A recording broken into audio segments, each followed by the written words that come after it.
Présenté comme l'homme de la situation, lors de son installation début 2025 comme secrétaire d'État à la sécurité publique, Mario André-Sol est resté silencieux pendant très longtemps.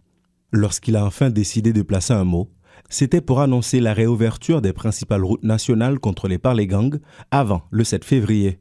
À quelques jours de cette échéance, l'ancien militaire devenu policier fait volte-face.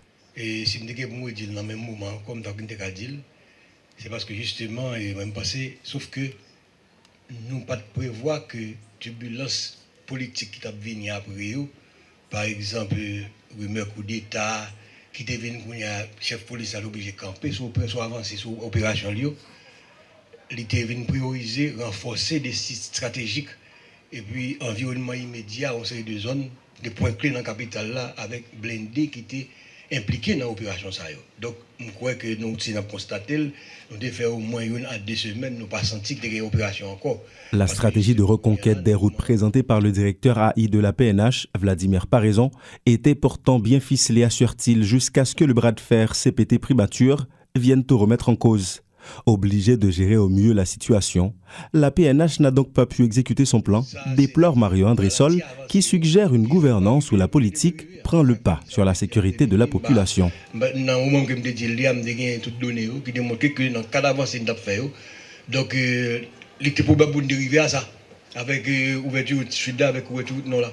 Donc malheureusement, nous, ça a dérivé dans le cadre politique qui est venu faire mobiliser aussi sur l'autre côté. Mais nous reprenons, la police là, nous reprenons et ça n'a pris les opérations. Mais nous, ouais, c'est pas plein régime. Ça veut dire commencer, c'est petit tech bon on a fait, dans ça, on a des bouquets, c'est petit tech bon, dans ça, on a fait. Ça a été pour être fait. Ainsi, le tumulte politique continue de tout balayer sur son passage alors que la population ne sait plus à quel saint se vouer et que plus d'1 million de déplacés végètent dans des camps de fortune. Entre-temps, la lutte pour le pouvoir reste centrale dans l'agenda des décideurs. Tu es là où tu n'as pas assisté quand même. Il va prendre 1 jour, il va prendre 2 jours. Et l'arrivée dans une situation de turbulence politique qu'on est là, ou anticiper des problèmes qui vont arriver. Donc là, ça qu'on est là, même là, comme si tu arrivé dans le calme, obligé qu'il y ait un dispositif là, en attendant que la crise là passe, turbulence là passe. Vous comprenez?